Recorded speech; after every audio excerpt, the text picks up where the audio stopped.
Howdy, it's Kyle talking about metropolitan areas that straddle the US-Mexico or US-Canada borders. Normally, we'll have a situation where there's a city, and if the city's big enough, it'll have suburbs outside of that jurisdiction, and normally the suburbs will be within the same state, but sometimes the suburbs will spread out into other states, and I do have a video talking about interstate metros, and I'll leave a little link to it up there, but here I want to talk about ones that straddle the international borders. So often you'll have a city that's on a border, but you'll have a city in the other country on that same border, so it forms one large contiguous metro area that straddles that border. So there are plenty of them in the US on both the Canadian and Mexican borders, and I'm going to talk about a handful of them here just to see what it's like in a larger metro where you have an international border separating it. I'm going to start off with the most populous of these metros that straddles the US-Mexico border, and that's the San Diego-Tijuana metro area. The city of San Diego has about 1.4 million people. It's the 8th largest city in the U.S.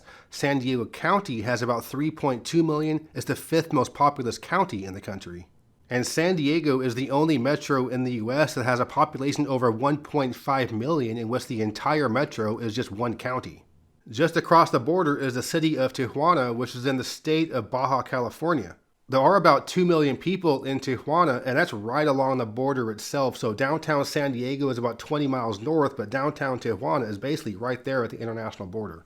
With just over 3 million in San Diego County and just over 2 million in Tijuana, there are about 5.5 million people in this total cross-border metro. Although portions of the city of San Diego do touch the international border, downtown San Diego, the zoo, all the things you think about when you think about San Diego are not really on the border itself. It's about 20 miles north of that. The actual border crossing itself between San Diego and Tijuana is the busiest international border crossing in the world. It's so bad that there's a second border crossing east of there called Otay Mesa. It's mainly for commercial trucks. A lot of Americans go over the border for short day trips, maybe to go partying or for a little bit of shopping or to maybe go to a dentist or other medical facility. The city of Tijuana is known for having very high crime. It's one of the highest crime cities in the world, but when most people go to visit, they're just barely going across the border. But one thing worth adding to that is that the city of San Diego is one of the safest large cities in the U.S., and that's going to be an interesting trend here where you have these international borders where one side is very dangerous and the other side is one of the safest parts of the country. But like most of these cities in Mexico just on the border, light and heavy manufacturing is a very big part of the economy. We hear about so many of these manufacturing jobs go to Mexico, many of them just go barely across the border. So big companies are able to reap the benefits of having lower labor costs, but having not that much higher transport costs with the stuff being made right there at the border. And of course, as we all know, these giant companies pass along all these savings to us, the consumers. But that's a pretty common theme in these metros that straddle the US-Mexico border. But what about the US-Canada border? The largest international metro for the US-Canadian border is Detroit, Windsor. There are about 630,000 people in the city of Detroit, and the population has been decreasing since the 1950s. There are about 4.3 million people in the metro area. That's the 14th largest in the country. On the Canadian side, there are about 240,000 people in the city of Windsor and about 700,000 people in the Windsor metro area of Ontario. You'll often hear about that oddity of U.S. geography where when you travel from Detroit to Canada, you actually go south. Well, this is where you do that. Earlier, I had mentioned how Tijuana is one of the most dangerous cities in the world, and San Diego is one of the safest big cities in the U.S. Well, here you have Detroit, one of the most dangerous cities in the U.S., and then across the border is Windsor, one of the safest cities in Canada. And similar to Mexico, the drinking age for Canada is lower. It's usually 19, so many 19 and 20-year-olds in the U.S. cross the border to go party in Windsor.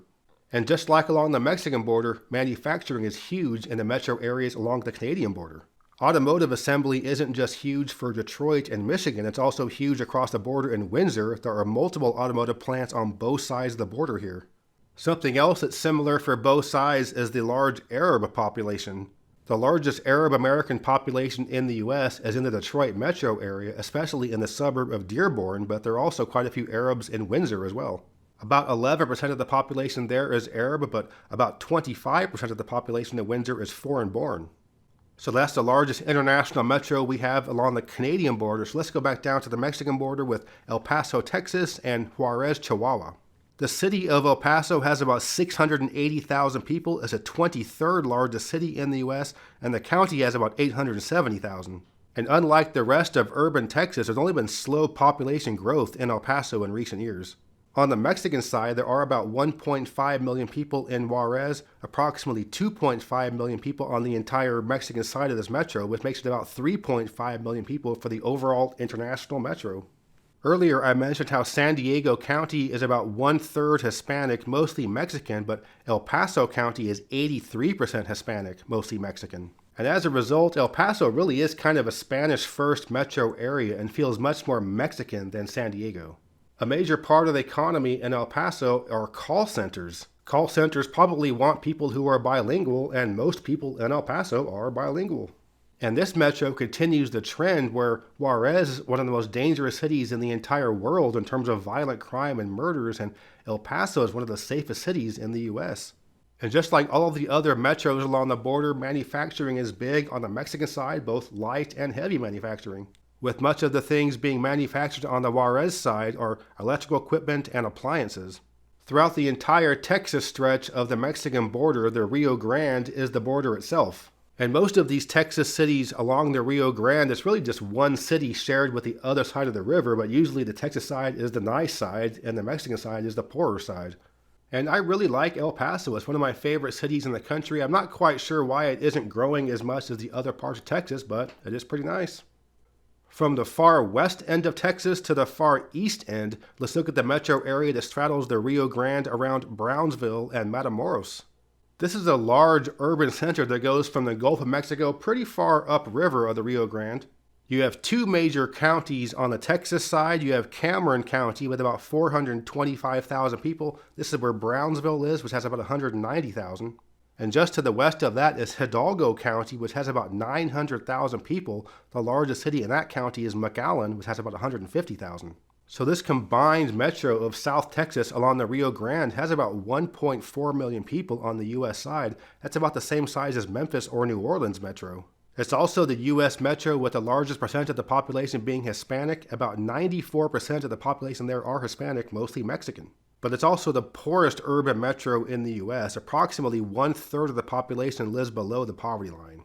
On the Mexican side, you also have two major metro centers. One is Matamoros across the Rio Grande from Brownsville. There are about 520,000 people there and about 1.4 million people in the metro on the Mexican side there. And inland upriver from there is the city of Reynosa across from McAllen. There are about 700,000 people in the city and about 900,000 in the metro.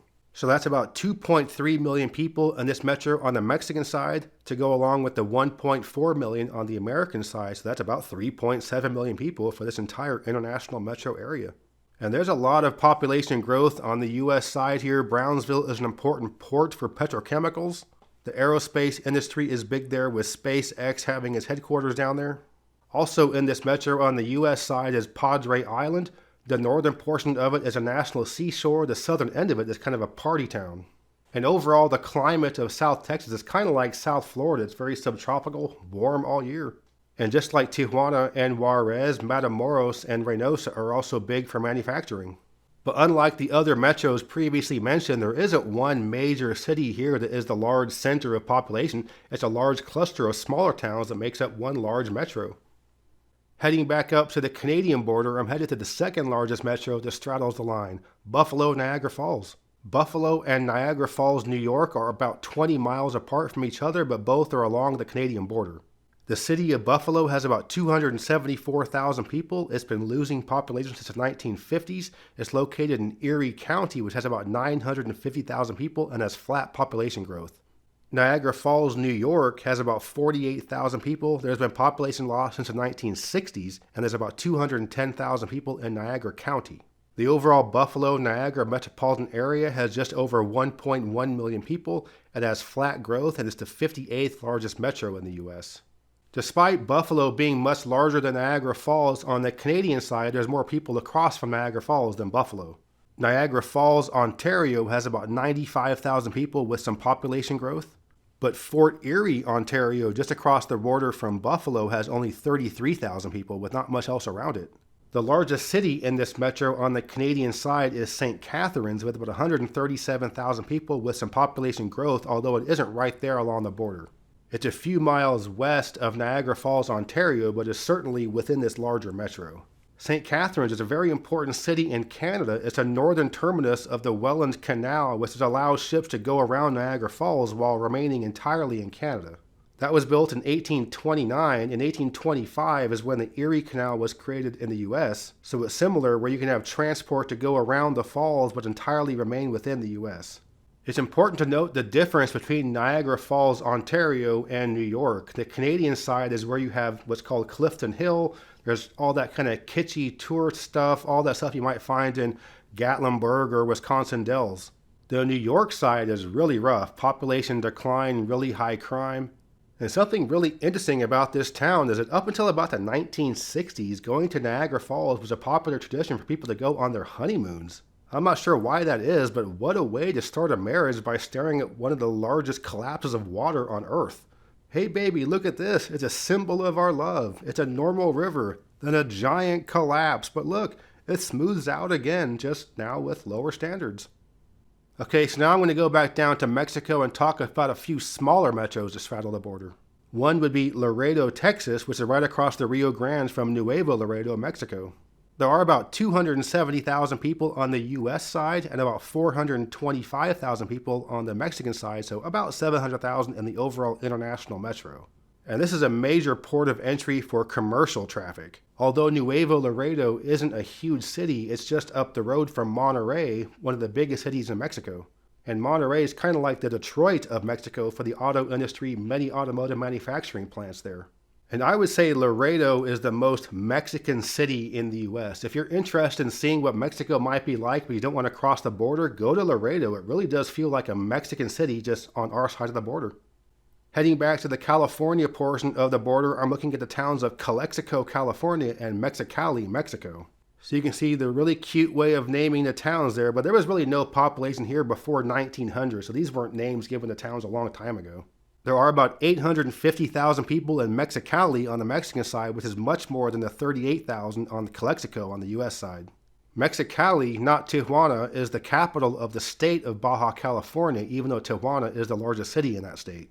And on both sides of the border, this is a very important area for green leafy vegetables to be grown. It's entirely desert, so it's all based on irrigation, but the soil is very good and the greens can grow all year long.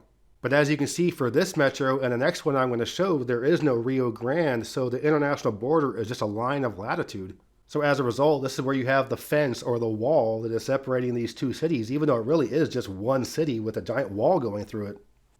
And that's a segue to the next one I want to talk about, which is Douglas, Arizona, across the border from Agua Prieta, Mexico. There are only about 16,000 people in the town of Douglas with a population decline, and there are about 90,000 people in Agua Prieta on the Mexican side. But the reason why I wanted to mention this is that a couple years ago I was here, so this is a photo I took. This is on the American side. These are people that live in Douglas, Arizona on the last street on the U.S. side of the border. So that's the fence, the wall, you can look through it, and on the other side you can see people walking around in Agua Prieta, Mexico. So it is a bit surreal to see a Berlin Wall type thing here in the U.S., but this is what the Mexican border is like in the portions where there isn't a river, there isn't a natural border. Okay, so now I'm going to go back up to Michigan and Ontario and Sault Ste. Marie. There are two cities with the same name, one on each side of the river. There are about 13,000 people on the Michigan side and about 72,000 on the Ontario side, although the population on both sides does have a slight decline.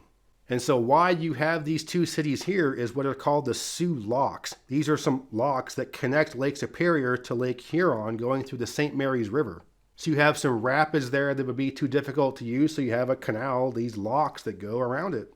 And I have friends that grew up in Sault Ste. Marie, and they would talk about going down to the Sioux Locks all the time to just watch the boats. And it is pretty cool to see these giant ocean-going ships going through these relatively small towns in Michigan and Ontario. And because of these locks and canals, you can have ocean-going ships from Duluth, Minnesota, all the way out to the Atlantic Ocean. Another U.S.-Canadian one I wanted to mention really quickly is Edmunston, New Brunswick, and Madawaska, Maine. These are both pretty small towns, about 16,000 people in Edmunston and about 3,800 in Madawaska. But the reason why I wanted to mention this is one of the largest French-speaking areas in the U.S. Even though it isn't right along the border with Quebec, the town of Edmunston, New Brunswick is about 95% Francophone. It's the third largest Francophone city in Canada that's not in Quebec. And on the U.S. side, in Madawaska, Maine, about 61% of the population speaks French at home. Only about 3% of the population in Maine speaks French, but Madawaska is the largest town in the state with over 1,000 people, in which most people do speak French at home. And I also want to make a real quick mention of Derby Line, Vermont, and Stanstead, Quebec. There are only 700 people on the Vermont side and only 2,800 people on the Quebec side, but what's really cool here is the Haskell Free Library and Opera House. This building straddles the international border itself, so if you were to go see a show in this opera house, some of the seats are in the US and some of the seats are in Canada. I'm not sure how it all works out in terms of your tickets. If you're American, you have to sit on the American side or whatever it is, but there is an opera house, you can see shows there, and the library there is bilingual. So that was my look at a handful of urban areas that straddle international borders, and as is often the case with any type of topic, there's more in this category than I can discuss in one video, so maybe I'll come back to this topic at a later time. But if you enjoyed this video, please give me a thumbs up to let me know you approve, and subscribe to this channel if you're interested in learning more about geography from a nerd. But yeah, thanks for watching. Geography King, signing out. I'd like to give a special thanks to my superior patrons for their support, especially Samuel. Welcome to the club. If you're interested in supporting the channel, you can check out my Patreon page. The link is in the description. As always, thank you very much.